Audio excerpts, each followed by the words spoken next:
Hi అండి, నేను మీ కపిల. ఈరోజు సొరకాయ పులుసు అండి మీకు చూపించబోయే రెసిపీ.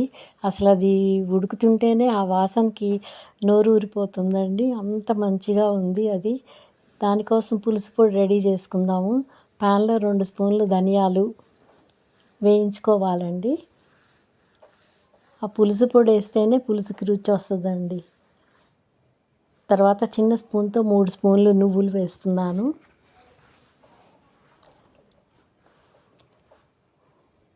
మాడకూడదండి, కొంచెం వేగితే సరిపోతాయి ఇవి. తర్వాత కొంచెం మెంతులండి, కొద్దిగా ఒక చిన్న స్పూన్తో సగం స్పూన్ మెంతులు వేస్తున్నాను. మెంతి పొడి కూడా మంచి సువాసన వస్తుంది కదా. మెంతులు మంచి సువాసన వస్తుందండి పులుసుకి. తర్వాత చిన్న స్పూన్ తోటి ఒక 2 స్పూన్ల వరకు జీలకర్ర అండి, క్యూమిన్ సీడ్స్ కూడా యాడ్ చేద్దాము. జీలకర్ర పొడి పులుసు పొడిలో కూడా బాగుంటుందండి. ఈ పొడి మీరు ఎప్పుడైనా సరే ఎక్కువ చేసుకొని నిల్వ ఉంచుకోవచ్చు. అన్ని పులుసుల్లో కూడా ఈ పొడి కొంచెం వేస్తే బాగుంటుందండి. 1 స్పూన్ ఆవాలు కూడా వేసాను. ఇవన్నీ వేగిపోయినాయండి బాగా. ఆయిల్ వేయక్కర్లేదండి, ఒట్టిగా వేయించుకోవచ్చు. తర్వాత దీన్ని మిక్సీ జార్లోకి తీసుకొని మనం పౌడర్ చేసి పక్కకు పెట్టుకుందాం. కొంచెం కరివేపాకు కూడా వేస్తున్నానండి, ఫ్లేవర్ బాగుంటుంది, అందుకోసం కరివేపాకు కూడా కొంచెం యాడ్ చేశాను. ఇప్పుడు వేగిపోయినాయి ఇవి, అంతేనండి. పులుసు పొడికి మనం రెడీ చేసుకున్నాము. తర్వాత సొరకాయ ముక్కలు, ఒక సొరకాయ చిన్నది, 3 ఉల్లిపాయలు, 2 నిమ్మకాయల సైజు చింతపండు, నానబెట్టిన పచ్చిశనగపప్పు అండి, ఒక గుప్పెడు పచ్చిశనగపప్పు తీసుకున్నాను. ఒక 5-6 పచ్చిమిరపకాయలు కూడా, ఇవేనండి వీటికి వెజిటబుల్స్. పులుసుకు కావాల్సినవి. ఈ పులుసు పొడి అయిపోయింది, పక్కకు పెట్టుకుందాం. ఇప్పుడు గిన్నెలో ఒక 2-3 స్పూన్లు ఆయిల్ వేసాను. గిన్నె వేడెక్కాక పోపు గింజలన్నీ వేసేసానండి. ఆవాలు, మినపప్పు, జీలకర్ర, ఎండుమిరపకాయలు, కరివేపాకు, ఇంగువ అన్నీ వేసాను. అవి కూడా వేగాక 3 ఉల్లిపాయలు పెద్దగా కట్ చేసి పెట్టుకున్నాను ముక్కలు, పచ్చిమిరపకాయలు, ఉల్లిపాయలు అవి కూడా వేసి వేయించుతున్నాను. వేగక్కర్లేదండి, కొంచెం ఆయిల్లో మగ్గితే చాలు. ఒక 2 మినిట్స్ అన్నా ఉండాలి. అలా కలుపుకుంటూ ఉంటే అంత ఆయిల్లో కలిసిపోతాయి కదండి, పట్టేస్తుంది ఆయిల్ బాగా ముక్కలకి. కొంచెం వేగాలండి, ఒక 2-3 నిమిషాలు అట్లా మగ్గబెట్టుకోవాలి ఉల్లిపాయలు.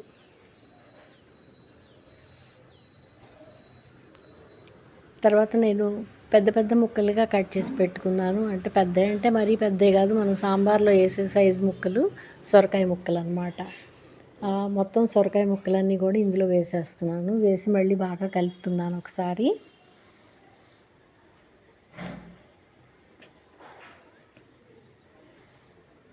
ఉల్లిపాయలు ఇవి కలిపేసి తర్వాత అండి దీనిలో కొంచెం పసుపు వేసుకోవాలి.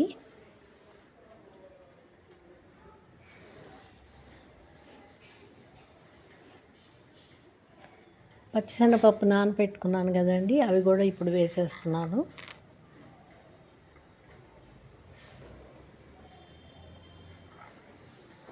బాగా కలుపుకోవాలండి. మళ్ళీ ఈ పచ్చిశనగపప్పు తాలింపులో వేయక్కర్లేదండి, ఇవి మెత్తగానే ఉడకాలి, పులుసుతో పాటు ఉడుకుతాయి కదా.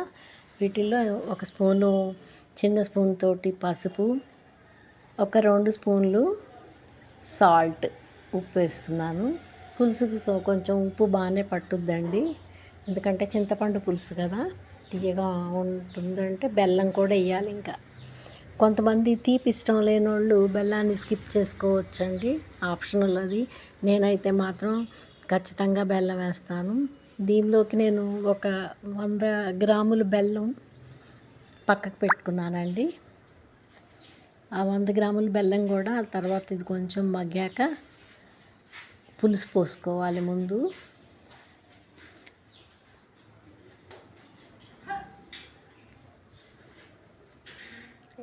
ఇప్పుడు పులుసు పోసుకుంటున్నానండి. చింతపండు బాగా తొందరగా నానాలి, బాగా ఉండాలి, రసం రావాలి అంటే వేడి నీళ్ళల్లో నానబెట్టుకోవాలండి. 2 పెద్ద నిమ్మకాయల సైజు చింతపండు పులుసు వేయాలండి. దీని పేరే పులుసు కదా, అందుకని చింతపండు ఎక్కువే పట్టుద్ది. ఇదిగోండి ఇలా మరుగుతుంది కదా, ఇలా మరుగుతున్నప్పుడే మనం బెల్లం కూడా వేసుకోవాలి. ఈ ముక్కలన్నీ నండి 4-5 నిమిషాలు మగ్గిపోవాలి మీడియం ఫ్లేమ్లో.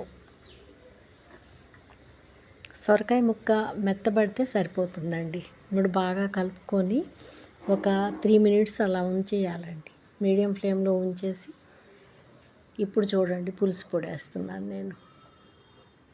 ఒక 2 స్పూన్ల వరకు పులుసు పొడి వేస్తున్నా. అన్ని పులుసుల్లోకి ఈ పొడి చాలా బాగుంటుందండి, మీరు చేసి పెట్టుకోవచ్చు. మంచి కమ్మటి వాసన వస్తుందండి పులుసు. ఇది ముద్దపప్పు కాంబినేషన్ తోటి ఇంకా బాగుంటుందండి. ఉత్తది కూడా చాలా చాలా బాగుంటుంది రైస్లోకి. మీరు కూడా ట్రై చేయండి. ఇప్పుడు 1 స్పూన్ కారం వేస్తున్నానండి. కారం ముందే వేస్తే ముక్కలు తొందరగా ఉడకవంటారు కదా, అందుకని నేను ఏ కర్రీకైనా కారం లాస్ట్లోనే వేస్తానండి. ఇప్పుడు అంతేనండి, పులుసు రెడీ అయిపోయింది. ఒక 3 మినిట్స్ అట్లా ఉడకనిద్దాము. ఇప్పుడు ఒక్కొక్కసారి టెస్ట్ చేద్దామండి ఉడికిందా లేదా అని. చక్కగా ఉడికిపోయిందండి ముక్క. ఇంకేం లేదు, దీన్ని కొత్తిమీర వేసుకొని గార్నిష్ చేసుకుందాము, సర్వ్ చేసుకోవటం అంతేనండి. నా వీడియో మీకు నచ్చినట్టయితే సబ్స్క్రైబ్ చేయండి. కొత్త వాళ్ళు ఉంటే సబ్స్క్రైబ్ చేసుకోండి, లైక్ చేయండి, ఫార్వర్డ్ చేయండి.